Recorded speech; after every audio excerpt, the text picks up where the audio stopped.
MBBS in just 16 lakhs. Kyrgyzstan, Central America, Russia, Georgia. Orbit Global Education. నమస్కారం, welcome to IT. నేను మీ విజిత. ప్రస్తుతం మనతో పాటు ఉన్నారు ప్రముఖ ఆంకాలజిస్ట్ డాక్టర్ మోహన్ వంశీ గారు, ఒమేగా హాస్పిటల్ నుంచి. అసలు క్యాన్సర్ రావడానికి కారణాలేంటి, క్యాన్సర్ పొల్యూషన్ వల్ల కూడా వచ్చే అవకాశం ఉంటుందా, జన్యుపరంగా కూడా క్యాన్సర్ వచ్చే అవకాశం ఉంటుందా, వంశ పారంపర్యంగా ఇది క్యారీ అవుతుందా, ఇలాంటి మరిన్ని విషయాలు సార్తో మాట్లాడి డీటెయిల్గా తెలుసుకుందాం. నమస్కారం సార్. నమస్తే అండి. క్యాన్సర్ అనేది ఎందుకు వస్తుంది, క్యాన్సర్ రాగానే అసలు మొదటి లక్షణం మనం ఐడెంటిఫై చేయడానికి ఛాన్స్ ఉంటుందా, టెస్టులు చేయకుండానే క్యాన్సర్ గురించి తెలుసుకునే అవకాశం ఉంటుందా, ఇలాంటి చాలా సందేహాలు అయితే చాలా మందిలో ఉన్నాయి సార్. ప్రస్తుతం క్యాన్సర్ అనేది ఎక్కువగా వినిపిస్తోంది కదా, జనాల్లో కూడా చాలా చాలా డౌట్స్ ఎక్కువైపోతున్నాయి. ఇవాళ విన్నాం కదా. అవును సార్. ప్రిన్స్ చార్ల్స్ గారికి వారి కోడలు గారికి కూడా క్యాన్సర్. అవునవును. Is 85 and she is probably 30s, early 30s she had a cancer. So మీరు అన్నట్టు క్యాన్సర్ అన్ని ఏజ్ గ్రూప్స్ని ఎఫెక్ట్ చేస్తుంది, ఏది ఎక్సెప్షన్ కాదు.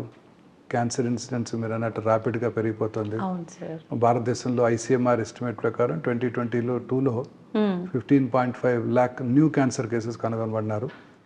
అదంతా కూడా తక్కువ అంచనానే అనుకుంటున్నాం, ఎందుకంటే cancer is not a notifiable disease. So cancer notifiable disease కానప్పుడు అన్ని క్యాన్సర్స్ వాళ్ళ నోటీస్కి వచ్చి ఉండకపోవచ్చు.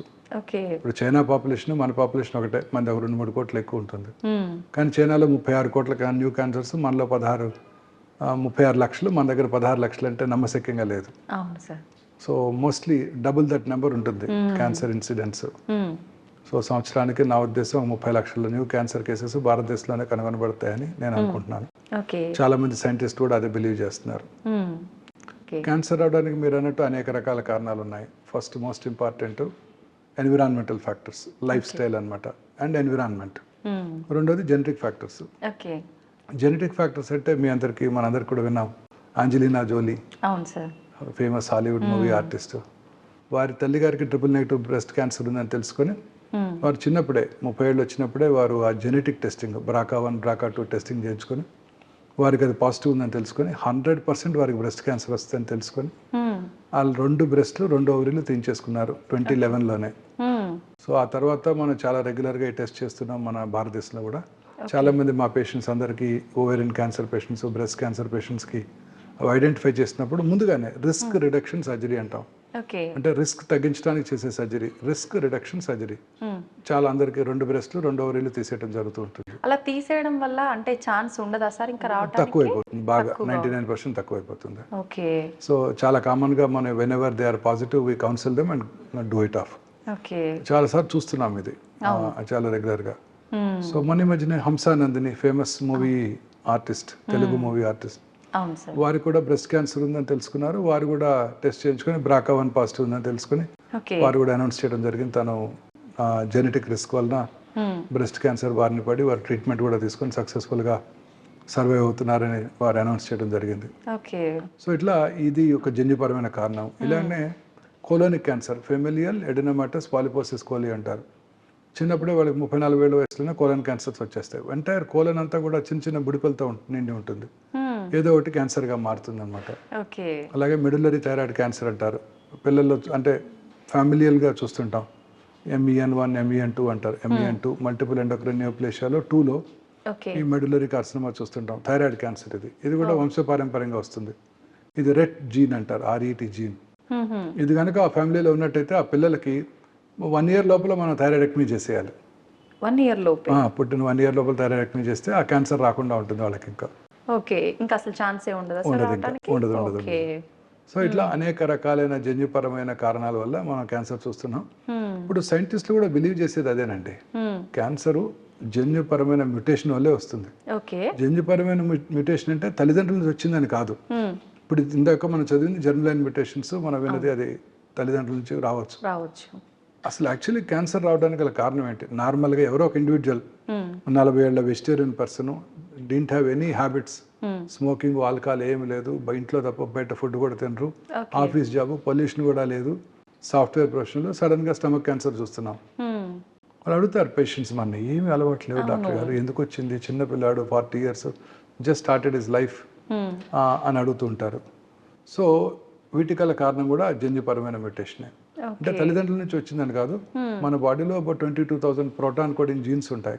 ఓకే. అందులో ఒక 500 to 600 క్యాన్సర్ కారక జన్యువులు ఆంకోజెన్స్ ని సైంటిస్టులు ఐడెంటిఫై చేశారు. ఓకే. ఈ జెన్స్ లో వచ్చే మ్యుటేషన్సే క్యాన్సర్ గా మారుతుంటాయి. సో ఇప్పుడు సైంటిస్టులు అంతా కూడా రీసెర్చ్ అంతా దీని మీద జరుగుతుంది. ప్రతి పేషెంట్ కి కూడా జన్యుపరమైన మ్యుటేషన్ ఏమిటి తెలుసుకుని ఆ మ్యుటేషన్ ని టార్గెట్ చేసే మెడిసిన్ ఏమైనా ఉంటే దాన్ని కనుక టార్గెట్ చేస్తే మనం ఆ క్యాన్సర్ ని కంట్రోల్ చేయవచ్చు అని చాలా వరకు. ఇప్పుడు ఈ జన్యుపరమైన మ్యుటేషన్ టెస్ట్ చేసుకోవడానికి ట్యూమర్ ని టెస్ట్ చేయొచ్చు, లేదా లిక్విడ్ బయాప్సీ అంటారు. లిక్విడ్ బయాప్సీ అంటే పేషెంట్ ఒక బ్లడ్ నుంచి తీసుకుని, బ్లడ్ లో క్యాన్సర్ సెల్స్ ఉంటాయి, సర్క్యులేటింగ్ ట్యూమర్ సెల్స్ అంటారు. బ్లడ్ లోనే సర్క్యులేటింగ్ ట్యూమర్ ఫ్రీ డిఎన్ఏ ఉంటుంది. ఆ డిఎన్ఏని వాళ్ళు అనలైజ్ చేసి ఏ జన్యుపరమైన మ్యుటేషన్ వల్ల ఈ పర్టికులర్ క్యాన్సర్ వచ్చిందో తెలుసుకొని దానికి ట్రీట్ చేసే మెడిసిన్స్ ఉన్నాయో చూస్తారు. ఫ్యూచర్ ఆఫ్ ఆంకాలజీ ఇలాగే ఉండిపోతుంది. ఇప్పుడు మనం వింటుంటాము, నేను గైనక్ ఆంకాలజిస్ట్ని, నేను బ్రెస్ట్ ఆంకాలజిస్ట్ని, నేను హెడ్ అండ్ నెక్ ఆంకాలజిస్ట్ని, నేను జిఏ ఆంకాలజిస్ట్ అని వింటున్నాం కదా మన రోజు స్పెషలైజేషన్. ఫ్యూచర్లో ఇలా ఉండబోదు. ఇంకా జెనెటిక్ మ్యుటేషన్ బేస్డ్ ట్రీట్మెంట్ వస్తుంది. నేను HER2 న్యూ ఆంకాలజిస్ట్, నేను ఈజిఎఫ్ఆర్ ఆంకాలజిస్ట్, ఇట్లా రకరకాల ఆంకాలజిస్ట్. జన్యుపరమైన మ్యుటేషన్, ఈ జన్యుపరమైన మ్యుటేషన్ ఏ క్యాన్సర్ కైనా వర్తిస్తుంది. అంటే పెరోటిడ్ ట్యూమర్ కి అలాగే లంగ్ క్యాన్సర్ కూడా ఒకటే జన్యుపరమైన మ్యుటేషన్ ఉండొచ్చు, ఆ రెండింటికి ఒకటే ట్రీట్మెంట్ ఇవ్వాల్సి రావచ్చు. అలా ఉండబోతుంది ఫ్యూచర్. సో ఫ్యూచర్ అంతా ఇలానే ఉండబోతుంది. బ్లడ్ టెస్ట్ చేసుకుని ఆ బ్లడ్ టెస్ట్ లో ఉన్న సర్క్యులేటింగ్ ట్యూమర్ ఫ్రీ డిఎన్ఏని తీసుకుని ఈ టెస్ట్ చేసుకుని జన్యుపరమైన టెస్టింగ్, ఫౌండేషన్ వన్ టెస్టింగ్ అంటారు, అది చేసుకుని ఏ మ్యూటేషన్ వల్ల ఏ క్యాన్సర్ వచ్చిందో చూసుకొని ఆ క్యాన్సర్ని, ఆ మ్యూటేషన్ని టార్గెట్ చేసే డ్రగ్స్ ఉన్నాయా లేవో చూసుకొని వాటిని టార్గెట్ చేసినట్టయితే క్యాన్సర్ని కంట్రోల్ చేయవచ్చు. అదే బ్లడ్లో సర్క్యులేటింగ్ ట్యూమర్ సెల్స్ కూడా ఉంటాయి. ఇప్పుడు క్యాన్సర్ సెల్స్, బ్రెస్ట్లో క్యాన్సర్ వచ్చింది, లంగ్లో క్యాన్సర్ వచ్చింది, అవి శరీరంలో దాని యొక్క క్యాన్సర్ యొక్క మోస్ట్ ఇంపార్టెంట్ ప్రాపర్టీ ఏంటండి, ఆ బ్లడ్ ద్వారా శరీరంలో ఇతర భాగాలకు పాకుతుంటుంది. ఆ బ్లడ్లో ఉన్న బ్లడ్లో మనకి 1 million WBCs ఉంటాయి, 1 billion RBC ఉంటాయి 1 ml బ్లడ్లో. ఒక 5 నుంచి 10 సర్క్యులేటింగ్ ట్యూమర్ సెల్స్ ఉంటాయి. ఆ సర్క్యులేటింగ్ ట్యూమర్ సెల్స్ని మనం ఐడెంటిఫై చేసి ఆ సర్క్యులేటింగ్ ట్యూమర్ సెల్స్ని ఐసోలేట్ చేసి ల్యాబ్లో వాటిని గ్రో చేసి ఏ రకమైన యాంటీ క్యాన్సర్ డ్రగ్కి లొంగుతుందో తెలుసుకునే పద్ధతి కూడా, టెక్నాలజీ కూడా ఇప్పుడు మనకు అందుబాటులోకి వచ్చేసింది. అంటే already process available. So biopsy కూడా లేకుండా మనం క్యాన్సర్ని నిర్ధారించవచ్చు, అది ఏ రకమైన క్యాన్సర్ తెలుసుకోవచ్చు, దేనికి లొంగుతుందో తెలుసుకోవచ్చు, ఏ జన్యుపరమైన మ్యూటేషన్ వల్ల ఈ క్యాన్సర్ వచ్చిందో తెలుసుకోవచ్చు ఒక 10 ml బ్లడ్ నుంచి. ఇదంతా కూడా మనం చేసేయగలుగుతాం. This is not the future, present status of oncology. So ఇది జన్యుపరమైన కారణాలు. ఇక రెండో కారణం ఎన్విరాన్మెంటల్ ఫ్యాక్టర్స్. ఇవి మోస్ట్ ఇంపార్టెంట్. ఫస్ట్ లో most important life style. Environment అంటే పొల్యూషన్, మనం రోజు చూసుకునే పొల్యూషన్, మన చుట్టూ ఉండే పొల్యూషన్ అనేక, ఎస్పెషల్లీ అర్బన్ ఏరియాస్లో pollution, automobile pollution, industrial pollution ఎక్కువగా ఉంటుంది. అందుకే భారతదేశంలో కూడా అర్బన్ ఏరియాస్లోనే క్యాన్సర్ ఎక్కువగా చూస్తున్నాం మనం, రూరల్ ఏరియాస్తో కంపేర్ చేసినట్టయితే. అర్బనైజేషన్ పెరిగే కొద్దీ క్యాన్సర్ ఇన్సిడెన్స్ ర్యాపిడ్గా పెరిగిపోతుంది. అర్బనైజేషన్ పెరిగే కొద్దీ ర్యాపిడ్గా పెరిగిపోతుంది. ఇంకా దాని గురించి మనం తప్పించుకునే ఛాన్స్ అయితే లేదు కదా సార్? కేర్ తీసుకోవాలంటే ఏమైనా తీసుకునే ఛాన్స్ ఉందంటారా? ఎలా మేడం, రోజు మనం వాడేది మార్నింగ్ లెగిస్తే synthetic tooth paste, plastic brush, plastic tumbler, plastic bucket, plastic బాటిల్లో వాటర్ తాగుతాం, కార్లోకి వెళ్తాము, కార్లో అంతా ప్లాస్టిక్ ఎన్విరాన్మెంట్ అంతా కూడా మనం ఎలా అవాయిడ్ చేయగలుగుతాం? పొల్యూషన్. మీరు సిగరెట్ తాగక్కర్లేదు, మా ఒమేగా హాస్పిటల్ బయట కూర్చోండి ఒక 5 నిమిషాలు, మీ కార్ కోసం వెయిట్ చేస్తూ 20 సిగరెట్లు తాగిన పొల్యూషన్ వచ్చేస్తుంది. అంత పొల్యూషన్ ఉంటుంది ఇప్పుడు. దేశం అంతా పొల్యూషనే. అనేక రకాలైన మెజర్స్ తీసుకున్నప్పటికీ మీరు ఢిల్లీలో చూస్తున్నారు కదా, రోజు పేపర్లో వింటున్నాం, most polluted city in the world Delhi. So అది మనకి హైదరాబాద్లో కొంచెం వరకు ఫార్చునేట్, వాళ్ళకి చాలా ఎక్కువ ఉంది పొల్యూషన్. సో ఇండస్ట్రియల్ పొల్యూషన్స్ అన్ని ఎక్కువైపోతున్నాయి, వీటి వల్లే క్యాన్సర్స్ అధికంగా వస్తున్నాయి అర్బన్ ఏరియాస్లో. అవే కాకుండా మన లైఫ్ స్టైల్, మనం తీసుకునే ఆహారం, ఈ సాచురేటెడ్ ఫ్యాటీ యాసిడ్ ఉండే ఈ పిజ్జాలు, బర్గర్లు, అన్ని రకాల రీయూజ్డ్ ఆయిల్స్, మిర్చి మండి దగ్గర ఉండే మిర్చీలు అవన్నీ రీయూజ్డ్ ఆయిలే కదా మేడం. పకోడీలు టేస్టీగా తినే పకోడీలు. టెంప్టింగ్ గా టేస్టీగా కనిపిస్తాయి. వీటన్నిటి నిండా రీయూజ్ ఆయిల్సే కదా మేడం. ఇవన్నీ కూడా క్యాన్సర్ కారకాలే. Okay. High fatty diet, red meat ఇవన్నీ కూడా క్యాన్సర్ కారకాలేనండి. మైక్రో ఓవెన్లో చేసే ఫుడ్, హీట్ చేసే ఫుడ్, ఓకే. ప్లాస్టిక్ కంటైనర్స్లో ఉండే ఫుడ్, ఇవన్నీ కూడా క్యాన్సర్ కారకాలేనండి. వైట్ రైస్ తీసుకోవడం వల్ల కూడా క్యాన్సర్ వచ్చే అంటే ఛాన్స్ ఈ ఉందా సార్? వైట్ రైస్ అనేది ఊబకాయం. వైట్ రైస్లో విటమిన్స్ ఏ ఉండవు, అన్నీ కూడా ఇదైపోతాయి. తినడానికి టేస్టీగా ఉంటుంది తప్ప జస్ట్ రిఫైన్డ్ కార్బోహైడ్రేట్ మన బాడీలోకి వస్తుంది. ఓకే. కార్బోహైడ్రేట్, ఈ రిఫైన్డ్ కార్బోహైడ్రేట్ మనకి డేంజరస్ అండి. దీన్ని సింపుల్ కార్బోహైడ్రేట్స్ అంటారు, లైక్ వైట్ షుగర్ లాగా. ఇవి రెండు కూడాను మనకు ఉపకారం కలిగిస్తాయి, అనేక రకాలైన ఎలిమెంట్స్ వస్తాయి. ఇవన్నీ కూడా డేంజరసేనండి. Cardiac diseases, coronary artery disease, cerebrovascular accidents, ఇవన్నీ కూడా ఈ వైట్ షుగర్, వైట్ రైస్ వల్ల చాలా ఎక్కువగా ఉంటాయండి. అందుకే చక్కగా మన హ్యాండ్ పౌండ్ రైస్, పార్ బాయిల్డ్ రైస్ లేదా బ్రౌన్ రైస్ అంటాం, ఇవి చాలా సుపీరియర్ అన్నమాట. అలాగే సాల్ట్ ఎక్కువగా తీసుకున్నా కూడాను అనేక రకాలైన ఎలిమెంట్స్, క్యాన్సర్స్ కూడా రావచ్చు. అలాగే వైట్ మైదా తయారు చేసే క్రమంలో అనేక రకాలైన కెమికల్స్ వాడటం జరుగుతుంది దాన్ని వైట్ కలర్ చేయటం కోసం. సో అవన్నీ కూడా క్యాన్సర్ కారకాలు. అవన్నీ కూడా పొటాషియం, బ్రోమైడ్, అనేక రకాలైన కెమికల్స్ వాడతారు. ఇవన్నీ కూడా క్యాన్సర్ కారకాలే.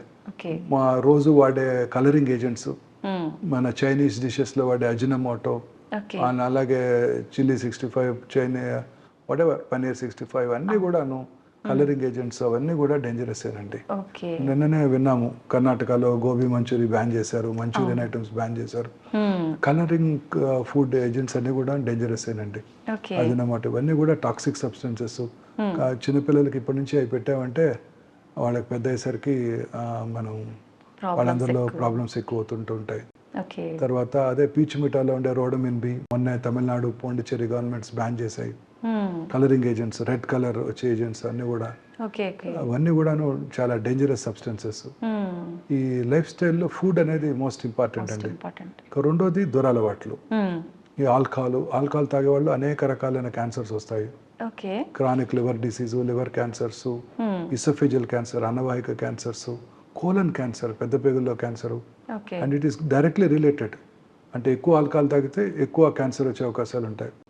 అలాగే స్మోకర్స్, స్మోక్లెస్ టొబాకో, స్మోక్ చేసిన 6 సెకండ్స్లో స్మోక్లో, టొబాకోలో ఉండే 400 to 500 క్యాన్సర్ కారక పదార్థాలు, అంటే కార్సినోజెన్స్, అవి మన బ్లడ్లోకి వెళ్ళిపోయి ఆ బాడీలో ఇతర భాగాల్లో, అన్ని లంగ్సే కాదు, యూరినరీ బ్లాడరు, గర్భసంచి ముఖద్వారం దగ్గర కూడా క్యాన్సర్ కలిగించగలదు. అలాగే చాలా మంది స్మోక్లెస్ టొబాకో, గుట్కాలు, కైని, తంబాకు ఇవన్నీ అంటుంటారు. ఇవన్నీ నోట్లో తింటాను, నోట్లో నములుతాను, ఊసేస్తాను, నేను దాన్ని లోపలికి ఇంజెస్ట్ చేయను, అది నాకు క్యాన్సర్ కలిగించుతాను చాలా మంది ఫీల్ అవుతుంటారు. అది నోట్లోనే కాకుండా నోటి యొక్క మ్యూకోజా నుంచి అబ్జర్వ్ చేయబడి శరీరంలో ఇతర భాగాల్లో కూడా క్యాన్సర్ కలిగిస్తాయి. అంత డేంజరస్. చాలా మంది భ్రమలో ఉంటున్నారు. చాలా మంది స్మోకర్స్ అనుకుంటూ ఉంటారు, ఒక 20 years స్మోక్ చేసి ఆపేసి 40 ఏళ్ళు అయింది, ఇంకా నాకు రాదు క్యాన్సర్ అనుకుంటారు. లేదు, ఆ పాపం వెంటాడుతూనే ఉంటుంది. ఎప్పుడో ఆపేసినా వస్తూనే ఉంటుంది. చాలా మంది అంటారు, నేను 40 years స్మోక్ చేశానండి, నాకు ఏం ప్రాబ్లం లేదు, మొన్నే 6 నెలల క్రితం ఆపేశాను, వెంటనే క్యాన్సర్ వచ్చింది అంటారు. వాళ్ళ వైఫ్ కూడా అడుగుతుంటారు, సార్ ఇలా ఆపడం వల్లే వచ్చిందండి అని అడుగుతారు. True, very true, absolutely wrong అండి. సో టొబాకో అన్ని రకాలుగా హాని చేస్తుంది. ఇప్పుడు గవర్నమెంట్ పబ్లిక్ ప్లేసెస్ లో టొబాకోని బ్యాన్ చేశారు. సో తాగాల్సింది ఇంట్లోనే. ఆఫీస్లో తాగిన పక్కన వాళ్ళు ఎంప్లాయీస్ ఊరుకోరు కదా. సో ఇంట్లో తాగితే చిన్నపిల్లలు, వైఫ్కి, పిల్లలకి ఎస్పెషల్లీ టెండర్ ఏజ్లో వారు వదిలే స్మోకు, వారి లైటెడ్ ఎండ్ ఆఫ్ సిగరెట్ నుంచి వచ్చే ప్యాసివ్ స్మోకు పిల్లల మీద ఎఫెక్ట్ చూసి పిల్లల్లో కూడా క్యాన్సర్ కలిగిస్తుంది. అంటే ఈ పొల్యూషన్ అధికంగా ఉన్న పట్టణాలన్నీ కూడా, ఉదాహరణకి మన స్టేట్లోనే రామగుండం చూడండి, super thermal power plant, where coal is burnt, open cast mines, fertiliser plant, ఇండియాలో బిగ్గెస్ట్ ఫెర్టిలైజర్ ప్లాంట్ అక్కడే ఉంది. గ్రానైట్ డస్ట్, ఈ ఇండస్ట్రియల్ టౌన్స్ అన్నిట్లో కూడా క్యాన్సర్ ఇన్సిడెంట్స్ ఎక్కువగా ఉంటుందండి.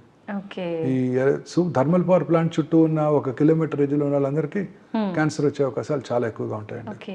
అయితే సార్ మనకు ఇప్పుడు సిటీలో ఇళ్ల పైనే సెల్ ఫోన్ టవర్స్ ఇలాంటి వాటి వల్ల కూడా ఛాన్స్ సెల్ టవర్స్ వల్ల కూడా క్యాన్సర్ వస్తుందండి. 800 మీటర్స్ ఏరియాలో వస్తాయి, క్యాన్సర్స్ వచ్చే అవకాశాలు ఎక్కువగా ఉంటాయి. బట్ ఇప్పుడు గవర్నమెంట్ ఆఫ్ ఇండియా ఆ రెగ్యులేషన్స్ విధించింది, ఇంత ఏరియాలో ఉండకూడదు, దాని నుంచి ఒకటే టవర్ ఉండాలి. ఇప్పుడు అన్ని కంపెనీస్ ఒకటి చోట పెట్టేస్తున్నాయి. అవును. అలా పెట్టకుండా కొన్నే పెట్టేటట్టు దాని నుంచి వచ్చే డ్యామేజ్ కంట్రోల్ చేయడానికి కొన్ని చర్యలు తీసుకోవడం జరిగింది. సో అందువలన ఇప్పుడు అంటే there are some stringent laws to prevent it. ఇంతకు ముందు లా కాకుండా government of India has realised and వాళ్ళు స్ట్రింజెంట్ లాస్ పెట్టారు, ఇలా పెట్టకూడదు, అన్ని ఒక చోట పెట్టకూడదు, సో అలా రెసిడెన్షియల్ ఏరియాలో పెట్టకూడదు అని కొన్ని లాస్ ఎనాక్ట్ చేయడం జరిగింది. అందువల్ల తగ్గింది అనమాట. మనకు ఆ టవర్స్ వల్ల ఎక్కువగా ఎలాంటి క్యాన్సర్స్ వచ్చే అవకాశం ఉంటుంది సార్? అన్ని రకాల క్యాన్సర్స్. సెల్ ఫోన్ యూసేజ్ వల్ల కూడా క్యాన్సర్ రావచ్చండి, మనకు తెలియదు ఇంకా. అందుకే పిల్లలకి డెఫినెట్ గా సెల్ ఫోన్ ఇవ్వకూడదు. చిన్నప్పటి నుంచే వాళ్ళు సెల్ ఫోన్ కి అలవాటు పడితే వాళ్ళకి ఆ సెల్ ఫోన్ నుంచి వచ్చే రేడియేషన్ కిరణాలు రేడియేషన్ ఎఫెక్ట్ చేయవచ్చు. అంటే కొత్త న్యూ సెల్ ఫోన్స్ నుంచి వచ్చే రేడియేషన్ డోస్ తక్కువగా ఉంటుందండి. బట్ ఓల్డెన్ డేస్ లో GSM 2 ఫోన్స్ లో రేడియేషన్ డోస్ చాలా ఎక్కువ. వాళ్ళకి పెరోటిడ్ క్యాన్సర్, బ్రెయిన్ క్యాన్సర్ వచ్చే అవకాశాలు ఎక్కువగా ఉంటాయని WHO 2017లోనే వార్న్ చేసింది. లక్కీగా ఆ ఫోన్స్ ఇప్పుడు అవుట్ ఆఫ్ లేవు కాబట్టి బాధ లేదు. అలాగే మన లైఫ్ స్టైల్ అండి, రాత్రిపూట ఎక్కువసేపు లేచి ఉండటం. మనం ప్రశాంతంగా రాత్రిపూట 9కో 10కో పడుకుంటే మనకి ఎర్లీ మార్నింగ్ మెలటోనిన్ అనే హార్మోన్ ఉత్పత్తి అవుతుంది. అది ప్రిఫరబుల్లీ లైట్ లేకుండా పడుకోవాలి. ఎర్లీగా పడుకొని లైట్ లేకుండా పడుకుంటే మెలటోనిన్ అనే హార్మోన్ ఉత్పత్తి అవుతుంది. సో మీరు మనం పడుకోలేదనుకోండి, రాత్రి 12 దాకా టీవీ చూస్తూ స్క్రీన్ చూస్తూ ఆ తర్వాత మళ్ళీ మొబైల్ స్క్రీన్ బ్లూ స్క్రీన్ చూస్తూ పడుకుంటే డెఫినెట్గా హార్మోన్ ఉత్పత్తి ఉండదు, క్యాన్సర్ వచ్చే అవకాశాలు ఎక్కువైపోతాయి. అలాగే ఇప్పుడు ఈ గచ్చిబౌలిలో మనం చూసే బిల్డింగ్స్ అంతా రాత్రిపూట అంతా there are well lit towers. అంటే అనేక వేల మంది young girls and young gentlemen work there. వాళ్ళందరూ కూడా నైట్ షిఫ్ట్స్లో పనిచేస్తారు. అంటే they have to, because they are working for their BPO offices. So వాళ్ళందరిలో కూడా ఆ లైటెడ్ ఎన్విరాన్మెంట్లో ఉండే వాళ్ళలో ఈ క్యాన్సర్ వచ్చే అవకాశాలు చాలా ఎక్కువ ఉంటాయండి. ఆ రిథమ్ దెబ్బతింటుంది అనమాట. పగలు పని చేసుకోవాలి, ముఖ్యంగా ప్రిఫరబుల్లీ ఎండలో కూడా ఎక్కువసేపు ఉండాలి, కష్టపడి పని చేయాలి. ఆ తర్వాత రాత్రిపూట ఎర్లీగా పడుకోవాలి, లైట్ లేకుండా పడుకోవాలి. బెడ్ లైట్ కూడా అవాయిడ్ చేయడం బెటర్ అండి. ఒకవేళ బెడ్ లైట్ తప్పనిసరి మనకి భయంగా ఉంది అనుకుంటే రెడ్ కలర్ బెడ్ లైట్ తక్కువ ఇన్ఫ్లుయెన్స్ కలిగిస్తుంది అంట. మిగతా లైట్లన్నీ బ్లూ లైట్, వైట్ లైట్ ఇవి డేంజరస్. సో ఇవన్నీ కూడా మనలో వచ్చే మార్పులు, అంటే ఈ లైఫ్ స్టైల్లో వచ్చే మార్పుల వల్ల ఈ క్యాన్సర్స్ అన్ని మనం ఎక్కువగా చూస్తున్నామండి. సో ఇవి environmental factors, life style factors, genetic factors. అయితే సార్ మానసికంగా ధైర్యంగా స్ట్రాంగ్ గా ఉండే వాళ్ళకి క్యాన్సర్ వచ్చే అవకాశం చాలా తక్కువగా ఉంటుందని వింటున్నాం సార్. 100% అండి, 100%. నా పర్సనల్ ఎక్స్పీరియన్స్ అండి అది. నేను ఒక ఫుల్ పేజ్ ఆర్టికల్ రాశాను మన ప్రెస్లో చాలా లాంగ్ బ్యాక్. అది చూసి చాలా మంది నాకు ఫోన్ కూడా చేశారు. అక్కడే నాగేశ్వరరావు గారు కూడా ఫోన్ చేశారు అప్పుడు. Very correct doctor, I totally agree with you అని భోజనాన్ని పెట్టారు నాకు పిలిచి ఆ రోజుల్లోనే. I totally agree with you. ఆయన సర్జరీ చేయించుకున్నప్పుడు 1984లోనే 83లో చేయించుకున్నారు. ఎన్టీ రామారావు గారి కంటే ముందు చేయించుకున్నారు ఆయన కర్నరీ బైపాస్ హ్యూస్టన్లో. అప్పుడు ఆయన ఎక్కువ కాలం బ్రతకనని చెప్పారంట. ఆయన కార్ నెంబర్ 2002 వేసుకున్నారంట. అంటే అప్పటి వరకు నేను ఖచ్చితంగా బతుకున్నాను నమ్మకం ఆయనలో. ఆయన స్ట్రిక్ట్ డైట్ అండి, ఆయన అసలు ఏమి తినరు. ఆయన నవధాన్యాలతో చేసిన 2 రొట్టెలు పొద్దున సాయంకాలం తప్ప ఆయన చాలా స్ట్రిక్ట్ గా డైట్, ఎక్సర్సైజ్ మెయింటైన్ చేస్తారు. చెప్పారు వారి డైట్ అంతా కూడా ఆయన అప్పుడు నాకు. సో ఆయన 2012 వరకు బతికేశారు. సో ఆ ఎజెక్షన్ ఫ్రాక్షన్ తక్కువగా ఉన్నప్పటికీ చక్కగా సినిమాలు యాక్ట్ చేసుకుంటూ, డాన్స్ చేస్తూ, ప్రజలందరి మధ్య ఉంటూ, మానసిక ధైర్యం అది ఆయన బిలీవ్ చేశారు మహానుభావుడు. సో మానసికంగా మనం ధైర్యంగా ఉంటే ఏ జబ్బు రాదండి. మన ఇమ్యూనిటీ అంటే మనలోని రోగ నిరోధక శక్తి, మనలో అందరిలో కూడా ఈ మ్యూటేషన్స్ జరుగుతుంటాయి. జెనెటిక్ మ్యూటేషన్ ఇందాక నేను చెప్పాను మీకు. మనలో ఉండే 500-600 ఆంకోజిన్స్ లో మ్యూటేషన్స్ జరుగుతూ ఉంటాయి. బట్ మన body has a mechanism to stop that. ఆ మ్యూటేషన్ జరగటాన్ని నిరోధిస్తుంది మన ఇమ్యూనిటీ బాగున్నప్పుడు. ఓకే. మన ఇమ్యూనిటీ బాగుండాలి అంటే మనం ప్రశాంతంగా ఉండాలి, ప్రశాంతంగా. సంతోషంగా ఉండాలి. పూర్వకాలంలో చెప్పేవారు కదా, సంతోషం సగం బలం అని. అవును సార్. సో సంతోషంగా ఉంటే ఇమ్యూనిటీ బాగుంటుంది. ఎప్పుడు హ్యాపీగా ఉండాలి. హ్యాపీగా ఉంటే ఏ జబ్బులు రావు. కరోనా రాదు, కరోనరీ ఆర్టరీ డిసీజ్ రాదు, క్యాన్సర్ రాదు. పెద్దవాళ్ళు ఏ మాట చెప్పినా అది మనకు పనికొచ్చే మాటే పనికి చెప్పారు వచ్చే మాటలు చెప్తారు. అవునవును. ప్రశాంతంగా తొందరగా నిద్రపోయి రాత్రిపూట లైట్ లేకుండా పడుకొని అవును. పొద్దున్నే చక్కగా హ్యాపీగా కష్టపడి పని చేస్తే, అంటే చీకు చింత లేకుండా కష్టపడి పని చేస్తే ఏ జబ్బులు రావు. ఎంతమంది ఏ జబ్బులు లేవు కదండి. అవును సార్. ఎక్కడున్నాయి ఇన్ని జబ్బులు? లేవు. 20 ఏళ్ల క్రితం నేను 22 ఏళ్ల క్రితం బసవతారకం హాస్పిటల్ డైరెక్టర్గా నేను టేక్ ఓవర్ చేసుకున్నప్పుడు అదొక్కటే క్యాన్సర్ హాస్పిటల్. ఓకే. అంటే 2 ట్విన్ స్టేట్స్లో ప్రైవేట్లో ఓకే. హార్డ్లీ 40-45 పేషెంట్స్ ఉండేవారు. ఇవాళ 45 హాస్పిటల్స్ ఉన్నాయి. 2 డికేట్స్లో నా కళ్ళ ముందు జరిగింది. ఎక్కడా బెడ్ ఖాళీ లేదు. హాస్పిటల్ పెరిగిపోతున్నాయి, పేషెంట్లు పేషెంట్లు ఎక్కువైపోతున్నారు. క్యాన్సర్ హాస్పిటల్ 45 ఉన్నాయి. దేశంలో ఎన్ని వందల క్యాన్సర్ హాస్పిటల్స్ ఉన్నాయండి. అవును సార్. ఎంత ఇన్వెస్ట్మెంట్ వస్తుంది క్యాన్సర్ ట్రీట్మెంట్ కోసం. అనేక రకాల neuro equipment, lot of research. అన్నిటికన్నా ఎక్కువ రీసెర్చ్ క్యాన్సర్ మీద జరుగుతుందండి. ఈవెన్ డ్యూరింగ్ కరోనా టైం, ఆ 2 years కూడా కరోనా మీద కన్నా క్యాన్సర్ మీద ఎక్కువ ఆర్టికల్స్ పబ్లిష్ అయ్యాయి. ఓకే. సో అంత ఉపద్రవం వచ్చినా కూడా cancer is the main this thing. ఎందుకంటే దీన్ని మనం ఇంకా కాంకర్ చేయలేకపోతున్నాం. అనేక రకాల న్యూ క్యాన్సర్స్ వస్తున్నాయి. మనం ఏదో కొత్త మందు కనుక్కుంటున్నాము, ఆ మందుని రెసిస్టెన్స్ కూడా వచ్చేస్తుంది. అంటే cancer cells are much smarter than scientist అండి. They develop mechanism to overcome this thing అనమాట. 3 కోర్సులు కీమోథెరపీ ఇస్తాము, చక్కగా ట్యూబర్ అంతా తగ్గిపోద్ది, చాలా హ్యాపీగా ఉంటాము. పేషెంట్ కూడా చెప్తాం బాగా తగ్గిందండి, ఇంకో 3 కోర్సులు ఇద్దామండి అంటాం. ఇంకో 3 కోర్సుల తర్వాత పెట్ స్కాన్ చేస్తే పెరిగిపోద్ది. ఎందుకని సార్ అట్లా? అది డెవలప్ రెసిస్టెన్స్. ఓకే. అది సో ఒక సీనియర్ సర్జన్ చెప్పారు, డాక్టర్ ఎస్ఎస్ రెడ్డి గారని, very famous man surgeon.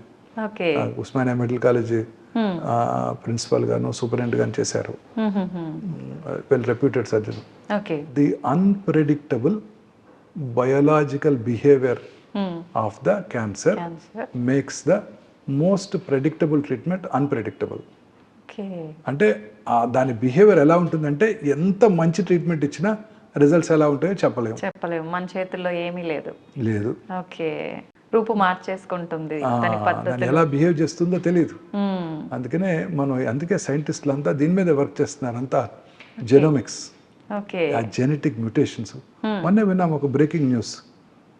25 rectal cancer patients 4th stage వచ్చిన సింపుల్ డ్రగ్ ఇమ్యూనోథెరపీ, జోస్టెరులుమాబ్ అనే డ్రగ్ ఎండోమెట్రియల్ క్యాన్సర్కి వాడతారు. వీళ్ళకి ఇవ్వడం జరిగింది యూఎస్ఏలో. 25 మంది క్యూర్ అయిపోయారు. ఆఫ్ కోర్స్ కొన్ని క్రైటీరియా ఉన్నాయి. మైక్రోస్టాటిలైట్ ఇన్స్టెబిలిటీ అనేది హైగా ఉండాలి వాళ్ళతో. ఇమ్యూన్ థెరపీకి లొంగుతుంది. ఇమ్యూన్ థెరపీకి లొంగుతున్నట్టయితే మనం ఇమ్యూనోథెరపీ ఇస్తే మన ఓన్ ఇమ్యూనిటీ పెరిగి ఆ క్యాన్సర్ని టార్గెట్ చేస్తుంది. సో ఫ్యూచర్ ఆఫ్ ఆంకాలజీ ఇలానే ఉండబోతోంది. టార్గెటెడ్ థెరపీలు, ఇమ్యూనోథెరపీలు అంతా కూడా. Surgical oncologist will be out of work. అంటే మాకు పెద్దగా పని ఉండదు. ఇప్పుడు క్యాన్సర్ అంటే మనం ఫండ్ సర్జరీ చేస్తారా, సర్జరీ చేసే స్టేజ్లో ఉందా, రాడికల్ సర్జరీ చేస్తారా, చేసిన తర్వాత కీమోలు, రేడియేషన్ ఉంటాయా, ఇంకా ఫ్యూచర్లో ఇలా ఏమి ఉండబోదు. ఫ్యూచర్ అంతా రాగానే పేషెంట్ ఆఫీస్కి రాగానే బ్లడ్ తీసుకొని, డాక్టర్ సార్ బ్లడ్ తీసుకొని క్యాన్సర్ సెల్స్ని ఏ రకమైన క్యాన్సర్ ఉందో సర్క్యులేటింగ్ ట్యూమర్ సెల్స్ని ఐడెంటిఫై చేసి దాని ల్యాబ్ టెస్ట్కి పంపించి ఏ డ్రగ్కు లొంగుతుందో తెలుసుకుంటారు. ఇటు పక్కన cancer circulating tumour free DNA తీసుకొని మ్యూటేషన్ టెస్ట్ చేయించుకుంటారు. చేయించుకొని ఆ మ్యూటేషన్ టార్గెట్ చేసే మెడిసిన్స్ ఏమైనా ఉంటాయో చూసుకుంటారు. ఇలా ఫ్యూచర్ ఆఫ్ ఆంకాలజీ మారిపోబోతోందండి. Next 10 years to come I'm sure we will conquer this cancer. కొంచెం టెన్షన్ నుంచి బయటపడొచ్చు సార్ పేషెంట్స్ కూడా. కీమోథెరపీ, రేడియేషన్ అనేసి. కరోనా రాలేదా, ఎంత డిస్టర్బ్ చేసేసింది లైఫ్ ని. అవును సార్, చాలా. ఏ డిసీజ్ ఎవరు మన పిల్లలు నమ్మరు. ఓ కరోనా వచ్చినప్పుడు మనం కూడా స్పెయిన్ లో ప్లేగ్ వచ్చి 38 లక్షల మంది చచ్చిపోయారు, అలా వింటూ ఉండేవాళ్ళం. అలాగే పిల్లలకి ముందు జనరేషన్ లో కరోనా వచ్చి లక్షల మంది చనిపోయారు, ప్రపంచం మీద కోట్ల మంది చనిపోయారు అనుకుంటూ ఉంటారు. అయితే సార్ మనం ఎటువంటి జబ్బులైనా సరే రాకుండా ఉండాలంటే మీరు చెప్పినట్టుగా టెన్షన్ లేకుండా మంచి లైఫ్ లీడ్ చేస్తూ మంచి ఫుడ్ తీసుకొని ఇమ్యూనిటీ పెంచుకుంటే బాగుంటుంది. దురలవాట్లకు దూరంగా గ్రీన్స్, ఫ్రెష్ ఫ్రూట్స్, దాని నిండా plenty of nutrients, plenty of anti oxidants, cancer రాకుండా చేసే ఉంటాయి. Fresh vegetables, okay, kiwi fruit, dragon fruit తినక్కర్లా, మన ఊళ్ళో దొరికే బొప్పాయికాయ, రేగికాయలు, న్యాచురల్ ఫ్రూట్స్ మన దగ్గర దొరికే, ఆకుకూరలు, పాలకూర, ఓకే, తర్వాత గ్రీన్స్, వెజిటబుల్స్ ఎక్కువగా తీసుకుంటూ, ఈ రెడ్ మీట్కి దూరంగా ఉంటూ. యాక్చువల్గా నాన్ వెజ్ తినే వాళ్ళలో ఎక్కువగా వస్తుంది అని వింటున్నాను సార్, నిజమేనా సార్? తప్పకుండానండి, రెడ్ మీట్ తినే వాళ్ళ క్యాన్సర్ ఎక్కువ వస్తుంది. ఓకే, రెడ్ మీట్కి దూరంగా ఉంటూ, రెగ్యులర్గా ఎక్సర్సైజ్ చేస్తూ, దురలవాట్లకు దూరంగా ఉంటూ, ఓకే, మానసిక ఆందోళనకు దూరంగా ఉంటూ, ప్రశాంతంగా ఉంటూ, లీన్ బాడీ మాస్ మెయింటైన్ చేస్తే, అంటే ఊబకాయం రాకుండా సన్నగా ఉంటే క్యాన్సర్ నుంచి కూడా దూరంగా ఉండొచ్చు. పర్సనాలిటీ కూడా క్యాన్సర్ కి. ఊబకాయం ఉన్న వాళ్ళు అనేక రకాల క్యాన్సర్స్ వస్తాయండి. స్త్రీలలో ఊబకాయం ఉన్న వాళ్ళు బ్రెస్ట్ క్యాన్సర్, స్మోక్ చేసే స్త్రీలలోను, ఆల్కహాల్ తాగే స్త్రీలలోను, రాత్రిపూట లైట్స్ కింద పనిచేసే స్త్రీలలోను, ఒబీసిటీ ఉన్న వాళ్ళలోను, వీళ్ళలో బ్రెస్ట్ క్యాన్సర్, ఎండోమెట్రియల్ క్యాన్సర్, అంటే uterine body cancers, colon cancers ఎక్కువగా వచ్చే అవకాశాలు ఉంటాయి. అవి మూడు కూడా దగ్గర బంధువులు, బ్రెస్ట్, ఓవరీ, యూట్రస్. ఒకటి వచ్చిన వాళ్ళకి బ్రెస్ట్ క్యాన్సర్ వచ్చిన వాళ్ళకి ఓవరీ యూట్రస్ వచ్చే అవకాశాలు ఎక్కువ, అలాగే ఓవేరియన్ క్యాన్సర్ వచ్చినా, ఎండోమెట్రియల్ క్యాన్సర్ వచ్చినా బ్రెస్ట్ క్యాన్సర్ వచ్చే అవకాశాలు ఎక్కువ. ఓకే, అయితే చిన్న పిల్లల్లో కూడా క్యాన్సర్ వచ్చే అవకాశం ఉంది అంటున్నారు. చాలా కామన్ గా చూస్తామండి చిన్నపిల్లల్లో. ఎందుకని సార్ చిన్న పిల్లల్లో కూడా? ఎందుకు అనేది కారణం తెలియదు, జన్యుపరమైన మ్యుటేషన్. అది తల్లిదండ్రుల నుంచి వచ్చిందని కాదు, జన్యుపరమైన మ్యుటేషన్ అంటే తల్లిదండ్రుల నుంచి వచ్చిందని కాదు. We really don't know what is the cause. పిల్లల్లో బ్లడ్ క్యాన్సర్స్ ఎక్కువగా చూస్తుంటాం. బట్ గుడ్ థింగ్ ఏంటంటే పిల్లల్లో వచ్చే బ్లడ్ క్యాన్సర్స్ క్యూర్ అయ్యే అవకాశాలు ఎక్కువ ఉంటాయి. కంప్లీట్ గా క్యూర్ అవుతాయా సార్? ఓకే, చాలా, అందుకే చాలా మంది చాలా చోట్ల పీడియాట్రిక్ ఆంకాలజీ సెంటర్స్ అన్ని కూడాను చాలా యాక్టివ్గా ఉంటాయి. వాళ్ళకి మందులు కూడా డొనేట్ చేస్తుంటారు. ఎందుకంటే హ్యాపీగా చిన్నపిల్లాడు బ్రతికి 30 ఏళ్ళ తర్వాత గుర్తుపెట్టుకుంటాడు. అడియార్ క్యాన్సర్ ఇన్స్టిట్యూట్లో కూడా పీడియాట్రిక్ వింగ్ ఉండేది. సో అక్కడంతా కూడా పిల్లలు చాలా యాక్టివ్గా పిల్లల కోసం, అప్పుడు వాళ్ళు కూడా ఫ్రీ ట్రీట్మెంట్ పిల్లలందరికీ అక్కడ. అనేక రకాల సబ్సిడీలు ఇచ్చేవాళ్ళు. డాక్టర్ శాంత గారు, డాక్టర్ కృష్ణమూర్తి గారు, లైవ్లీగా ఉంటుంది, వాళ్ళు క్యూర్ అయిపోతాయి. అండ్ పిల్లలు ట్రీట్మెంట్ని కూడా బాగా విత్స్టాండ్ అవుతారండి. నేను కూడా చూస్తుంటాను, నా దగ్గర చాలా మంది పిల్లలు ట్రీట్ చేస్తుంటాం కదా, వాళ్ళు పాప ఎగ్జామ్స్ బాగా చదువుకుంటుంటారు. It's an inspiration to the doctor also. పొద్దున్నే లేచి నేను 6 గంటలకే రౌండ్స్కి వస్తాను, వాళ్ళు 5:30కే లేచి చదువుకుంటుంటారు ఎగ్జామ్స్కి. వాళ్ళు వచ్చి పాస్ అయ్యారని చెప్తారు. ఒక అమ్మాయి ఎంబీబీఎస్ పాస్ అయ్యి నాకు వచ్చి కలిసింది, నేను ట్రీట్ చేశాను ఓవేరియన్ జర్మ్ సెల్ ట్యూమర్.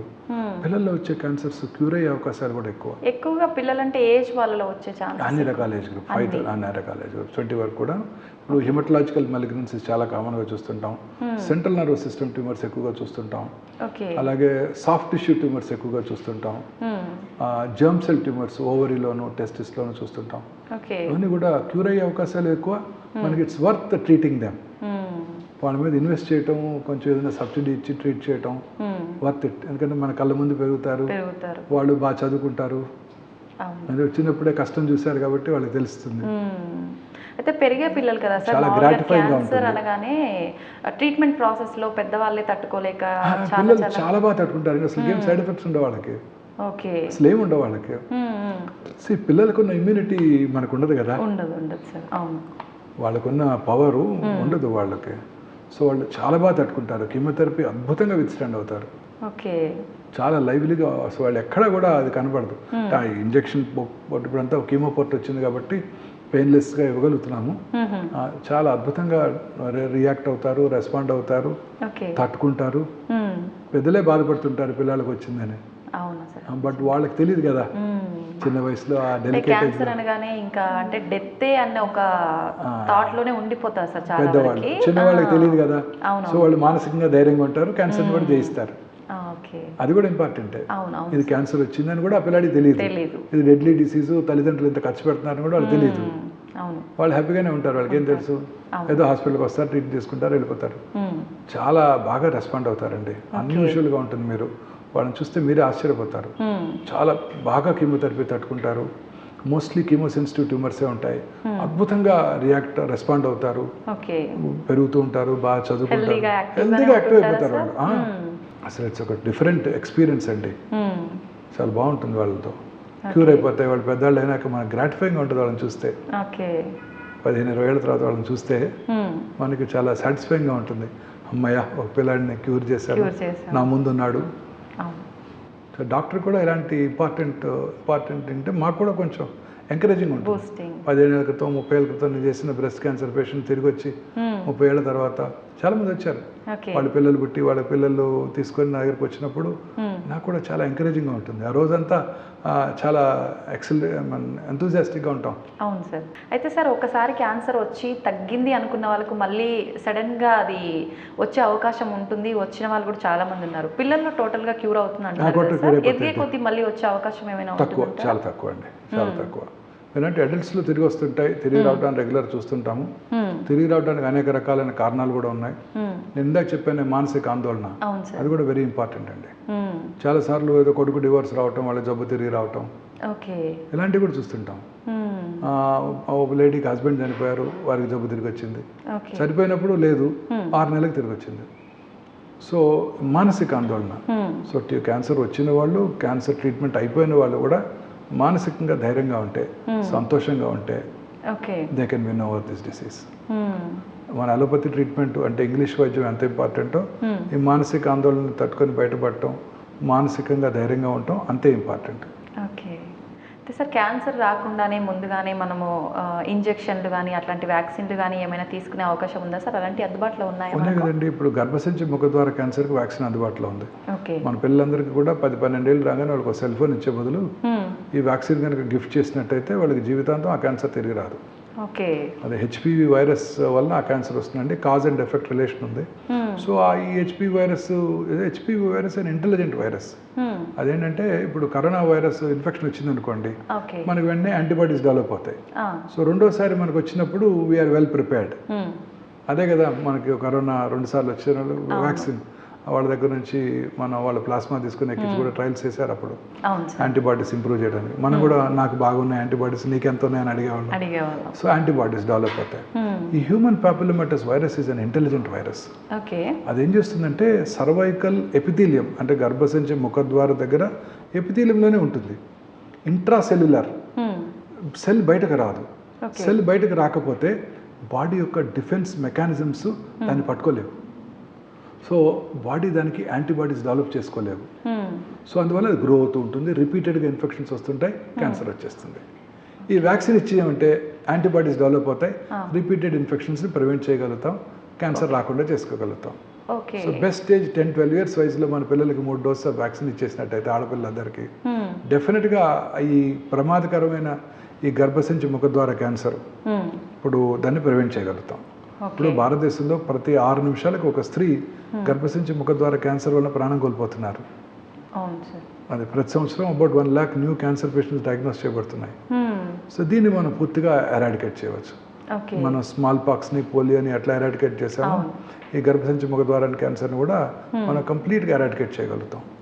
అలాగే హెపటైటిస్ బి వైరస్ ఇప్పుడు పిల్లలందరికీ ఇస్తున్నారు, మీ పిల్లలు కూడా ఇచ్చే ఉంటారు, మా గ్రాండ్స్ కూడా ఇచ్చారు. వాళ్ళందరికీ యూనివర్సల్ ఇమ్యునైజేషన్ ప్రోగ్రామ్లో హెపటైటిస్ బి ఇన్ఫెక్షన్ రాకుండా దానికి వ్యాక్సిన్ ఇస్తున్నారు. హెపటైటిస్ బి వైరస్ ఇన్ఫెక్షన్ అంటే మా జనరేషన్లో ఇవ్వలేదు, లేవు, అప్పుడు అందుబాటులో లేవు. 1985లో అది ఇండియాలో అందుబాటులోకి వచ్చింది. ఎంజెరిక్స్ బి అని అప్పుడు మల్టీనేషనల్ కంపెనీ ఇండియాలోకి అందుబాటులో తీసుకొచ్చింది. అప్పుడు అందరు మెడికల్ ప్రొఫెషనల్స్లో అందరికీ ఇచ్చారు. I was studying in central government institute జిప్మర్లో. నేను అవసరం చేసినప్పుడు మాకు ఇచ్చారు, గవర్నమెంట్ ఆఫ్ ఇండియా సప్లై చేసింది మాకు వ్యాక్సిన్. అంటే దానికి మేము పేషెంట్స్ నుంచి మాకు రాకుండా మమ్మల్ని ప్రొటెక్ట్ చేయడానికి. ఇప్పుడు పిల్లలందరికీ కూడా అందుబాటులోకి వచ్చేసింది. మన హైదరాబాద్లోనే తయారవుతుంది, చక్కగా అతి తక్కువ ఖరీదులో అందుబాటులోకి వచ్చింది. గవర్నమెంట్ ఆఫ్ ఇండియా ఇమ్యునైజేషన్ ప్రోగ్రాంలోకి తీసుకొచ్చేసింది. అలానే ఈ సంవత్సరం బడ్జెట్లో మన ఫైనాన్స్ మినిస్టర్ చెప్పారు, ఈ హ్యూమన్ పాపులోమాటస్ వైరస్ వ్యాక్సిన్ కూడా పిల్లలందరికీ అందజేస్తామని. ఇండియాలోనే తయారు చేయబడుతుంది, తక్కువ ఖర్చులో అందుబాటులోకి వస్తుంది, మన దేశంలో అందరికీ కూడా ఫ్రీగా ఇస్తామని ఈ బడ్జెట్లో చెప్పడం జరిగింది మొన్న February 1st బడ్జెట్. ఇంకా ఫ్రీగా అంటే అందరూ స్త్రీలకి ఇచ్చేస్తారు.